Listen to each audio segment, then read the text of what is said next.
না আমি অসম লাইভ 24-এ বিগত 8 বছৰ ধৰি কৰি আছোঁ। এইটো আমাৰ অষ্টম বৰ্ষ আৰু সৰস্বতী পূজাৰ দিনা যথেষ্ট আনন্দ লাগে।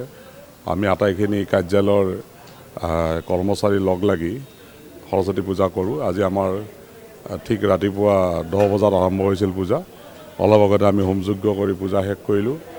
এতিয়া আমি প্ৰসাদ বিতৰণ কৰি আছে আৰু যথেষ্ট ভাল লাগিছে। আটাইখিনি লগ লাগিছোঁ আমি আৰু গোটেই আমাৰ কেমেৰামেন আৰু সাংবাদিকবিলাকে সমগ্ৰ অসমতে য'ত য'ত সৰস্বতী পূজা হৈছে দেখুৱাইছে ৰাইজক। আশা কৰিছোঁ মা সৰস্বতীয়ে ছাত্ৰ ছাত্ৰীবিলাকৰ লগতে আমাৰ ইয়াত যিখিনি সাংবাদিক বন্ধু আৰু আমাৰ কৰ্মচাৰী আছে আটাইকে সুবুদ্ধি দিব অহা দিনবিলাকত কাম কৰি যোৱাৰ বাবে। গতিকে সমগ্ৰ অসমবাসী ৰাইজক সৰস্বতী পূজাৰ বাবে কৃতজ্ঞতা জনালোঁ। সৰস্বতী পূজাৰ আপোনালোকে আনন্দ উপভোগ কৰক আৰু মা সৰস্বতীয়ে যাতে আমাক অহা দিনবিলাকত ভালদৰে কাম কৰাৰ বাবে সুবুদ্ধি দিয়ে তাৰে কামনা কৰিলোঁ। শৈশৱত আমি নিজে পাতিছিলোঁ সৰস্বতী পূজা। মই মোৰ মনত পৰা মতে 3য় শ্ৰেণীমানৰ পৰা সৰস্বতী পূজা পাতিছিলোঁ। ক্লাছ মষ্ট প্ৰবেবলি ক্লাছ 8 মানলৈ আমি নিজাকৈ পাতিছিলোঁ। ক্লাবত এটা ক্লাব আছিল আমাৰ নতুন শৰণীয়াত আৰু তাৰপিছত স্কুলত পতা গৈছিল। স্কুলত মই GSও আছিলোঁ আৰু ইঞ্জিনিয়াৰিঙতো GS আছিলোঁ। গতিকে আমি তেনেকৈ পূজা কৰিছিলোঁ আৰু GSৰ দায়িত্ব বহুত বেছি থাকে। গতিকে সৰুতে আমি বহুত পাতিছিলোঁ সৰস্বতী পূজা আৰু যথেষ্ট ফূৰ্তি লাগিছিল। সৰস্বতী পূজাৰ আগদিনা আমি টোপনি যোৱা নাছিলোঁ। গোটেই ৰাতি আমি কাম কৰোঁ। আচলতে সেই সময়ত আমি দান দক্ষিণা উঠাই পূজা কৰিব লাগিছিল। কোনোবাই 4 অনা পইচা দিছিল, কোনোবাই 8 অনা দিছিল, কোনোবাই যদি 2 টকা দিয়ে আমি বহুত ধনী মানুহ বুলি ভাবিছিলোঁ। তেওঁ এজন মানুহে মোৰ মনত পৰে, মই যেতিয়া মষ্ট প্ৰবেবলি ক্লাছ 6ত আছিলোঁ তেতিয়া এজন মানুহ আছিল, তেওঁ কাবুলী মানুহ। তেওঁ মোক ক'লে বেটে তু হিন্দী মে বাত কৰো তো তুমকো 100 रुपया मिलेगा।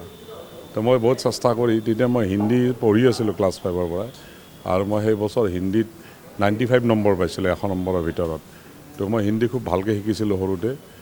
তেতিয়া মোক মানুহজনে 200 টকা দিছিল আৰু সেই 200 টকাৰে আমাৰ সৰস্বতী পূজা পূৰা কমপ্লিট হৈ গৈছিল। সেইটো এটা মোৰ মনত থকা ঘটনা। আৰু এবাৰ আমি ক্লাছ 8ত থাকোঁতে, ক্লাছ 8ত নহয় ক্লাছ 7ত আছিলোঁ, তেতিয়া আমি আমাৰ ডাঙৰ ক্লাবটোৰ পৰা আমি খঙতে গুচি আহিলোঁ। আমি সৰু ল'ৰাকেইটাই কাম কৰিব লাগে, ডাঙৰ ল'ৰাকেইটাই কাম নকৰে। সেইকাৰণে আমি 5জন ল'ৰাই জেদ কৰি সৰস্বতী পূজা কৰিছিলোঁ। আৰু আগদিনাখন ৰাতি আমাৰ দুষ্ট বুদ্ধি অলপ হৈছিল যে আমি একচুৱেলি আমাৰ পইচা গোট খোৱা নাছিলোঁ সৰস্বতী পূজাৰ তৰকাৰী কিনিবৰ কাৰণে। তো আমি কাষৰ মানুহবিলাকৰ বাগানত থকা বস্তুবোৰ চুৰ কৰিছিলোঁ তেতিয়া। আৰু গম পাই মোৰ লগৰ ল'ৰা এজনৰ মাকে, উজ্জ্বল বুলি লগৰ এজন আছিল, তাৰ মাকে গম পাই গোটেই বস্তুবিলাক পেলাই দিছিল ড্ৰেইনত আৰু আমাক তেওঁ গোটেইখিনি যোগান ধৰিছিল আৰু আমাক শপত খুৱাইছিল যে এইবিলাক কাম নকৰিবা। সেইটো এটা ফূৰ্তি আছিল। যি নহওক এনেকুৱা বহুত ঘটনা আছে আৰু মই বিশ্বাস কৰিছিলোঁ সৰস্বতী পূজা কৰিলে পৰীক্ষাত ভাল ৰিজাল্ট কৰিব পাৰি আৰু সেইকাৰণে মই সৰস্বতী পূজা সৰুৰ পৰা কৰিছিলোঁ আৰু সদায় সৰস্বতী মায়ে ভালকৈ মোক পাছ কৰাইছিল, ভাল নম্বৰ দিছিল। সৰু কালচোৱাত সদায় ফাৰ্ষ্ট হৈ আছিলোঁ। আৰু গতিকে মই আমাৰ ছাত্ৰ ছাত্ৰীকো কওঁ যে মা সৰস্বতীক পূজা অৰ্চনা কৰিব লাগে আৰু মা সৰস্বতীয়ে আশীৰ্বাদ দিলে, মা সৰস্বতীৰ আশীৰ্বাদটো একচুৱেলি নট ছাত্ৰ ছাত্ৰী চবকে লাগে।